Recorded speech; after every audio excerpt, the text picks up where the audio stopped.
Hi friend, मी वर्षा भोसले. आज मी खूप दिवसानंतर सोयाबीनची भाजी बनवणार आहे आणि कशी बनवणार आहे ते तुमच्यासोबत शेअर करते.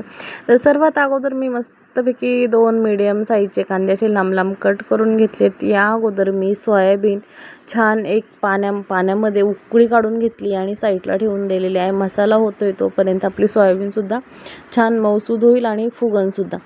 तर कांद्यामध्ये कांदे भाजताना मी थोडेसे खोबरं बारीक स्लाइसमध्ये कट करून टाकले.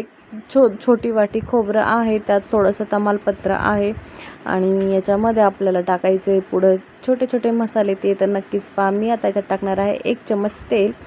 त्याच्यासोबत टाकायचं आहे आपल्याला धनी हे आहेत आपले 2 चम्मच आणि त्यासोबतच टाकणार आहे मी तीळसुद्धा 2-2.5 चम्मच आहे. छानपैकी भाजून घ्यायचं. याच्यासोबतच आपल्याला याच्यामध्ये वाटायचं आहे ते अद्रक, लसूण आणि कोथिंबीर.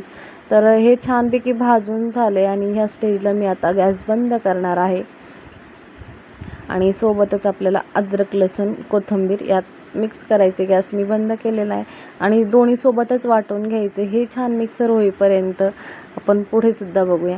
तर मस्तपैकी 2 ते 3 चम्मच तेल मी कढईमध्ये तापून घेतलं. त्याच्यामध्ये आपले सुके मसाले जसे मिरची पावडर मसाला, चटपट मसाला, कांदा लसूण मसाला मी ॲड केला, थोडासा गरम मसाला आणि आपण जे वाटण तयार केलं होतं ते वाटण टाकलं आणि सोयाबीन जी मी छानपैकी उकळवून पाणी सोक करून घेतलेलं आहे ती छान मसाल्याच्या मिक्सरच्या भांड्यामध्ये फिरवून घेतली नाही. मी जसं मिक्स केलं की ज्यात मिक्सरच्या भांड्याचा मसाला तो त्याला लागेल आणि ती सोयाबीन यात टाकली. तीसुद्धा तेल सुटेपर्यंत परतवून घेतली. अंबारी मसाला मी वरतून टाकला, त्यासोबत एक छोटं पॅकेट मसाल्याचं टाकलं. तो मसाला कोणता आहे ते कमेंट करून तुम्ही सांगा. गरजेनुसार पाणी टाकलं, चवीनुसार मीठ ॲड केले, पण मिठाचा चमचा कुठं गेला आहे माहिती नाही आहे, पण मीठ मी यात टाकलेलं आहे मस्तपैकी आणि मी यात गरम पाणी ॲड केलेलं आहे. भाजीला छान 15 ते 20 मिनटं अशी खळखळून उकळी येऊ दिलेली आहे.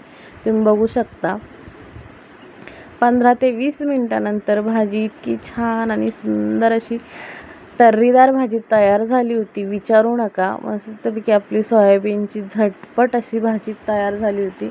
आणि तुम्हाला जर माझ्या रेसिपीज माझ्या चॅनलवरच्या कंटेंट आवडत असेल तर प्लीज चॅनलला लाईक, शेअर, सबस्क्राईब करा. भरभरून अशी कोथिंबीर टाकली आणि अशी भाजी असल्यावर कोण हॉटेलवर जाणार जेवायला. या तुम्ही जेवायला आणि लाईक, शेअर, सबस्क्राईब करा.